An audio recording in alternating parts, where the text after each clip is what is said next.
Hey guys, let me tell you about a new feature that we're starting today. And I have to tell you really quickly because that's where the title comes from. This is going to be called a quickie. The reason being is people tell us all the time, give us more, give us more. But the production to do all the research on a gun and do the production of a gun, it literally takes weeks. We actually have full-time jobs, and so we have to do this in our spare time. But there are times when something comes in the door that I don't have time to do a full production, so I'm just going to give you a quickie. This came in the door. Before I put it in the safe, I just have to show it to you because it's so unusual.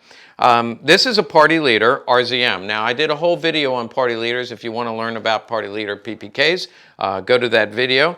But this is an absolutely stunning RZM PPK, which we know was issued to a party leader in 1934 or thereabouts.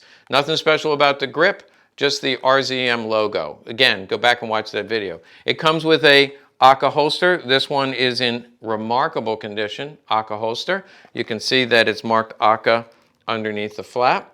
And you see the little Akah, that's just the maker. We know this is an early one because it has the brass button. Later they went to an aluminum button. Incredible rig, which somebody sold to me, and I thought, hey, this is really great. And inside, not unusual, it has the name of the vet. You can tell the name of the vet is always crudely put in there, and most times it'll have his GI number underneath. So it'll have the name GI number. This one does not have the GI number, so we were not able to find anything out about HC Brothers or Brothers.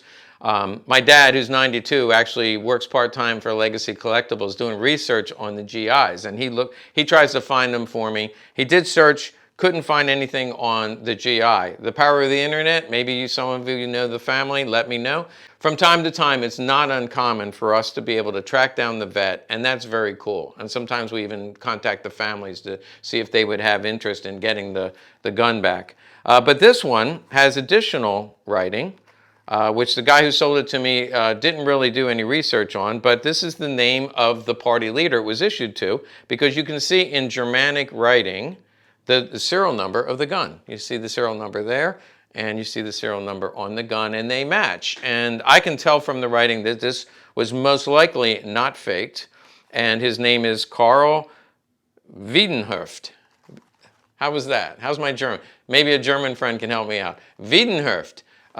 So Carl, the fantasy I have about party leaders is all they were like, you know, they're strutting around town in their party leader uniform with their brocade belt on, and this guy must have been a really cool dude. I'd love to find out a little bit more about him. But the reason I'm showing you the video is because in this case it's not true. We actually found records on Carl, and it turns out he was a school teacher. And the town, they have the town here. My German's not good. I'm not even going to say the name of the town. But the name of the town is there, and it ends in Cella. So it doesn't sound German, Cella. But that's the name of the town. Small town. So he's a small town school teacher. We have records. This is his professional certificate as a teacher. And this was issued in 23, so 10 years later. He was an older school teacher. He became a party leader. We actually have information about his party leader affiliation. Here's the certificate in 1933. Looks like he became a party leader in 1933. It has his party leader number. And in 34, he went down to his local party leader store and bought the gun. So a pretty cool gun. You know, instead of being like the mayor of the town or a bigwig in the party, he probably was a small town assemblyman or something like that. Very low level. My friend in Germany did some research and said he was a very low level party leader, but he qualified to go out and get a gun, and he thought he would be really cool to go out and buy this party leader. But it looks like he stuck it in a drawer and never used it, and kudos to him because he probably never shot anybody. But I thought it would be worth sharing with you before I put it in the safe, and that's a quickie. If you're like me and you can't get enough of this stuff, click here to subscribe. That way we'll send you notification when we do something new, or click one of these buttons for recommended videos.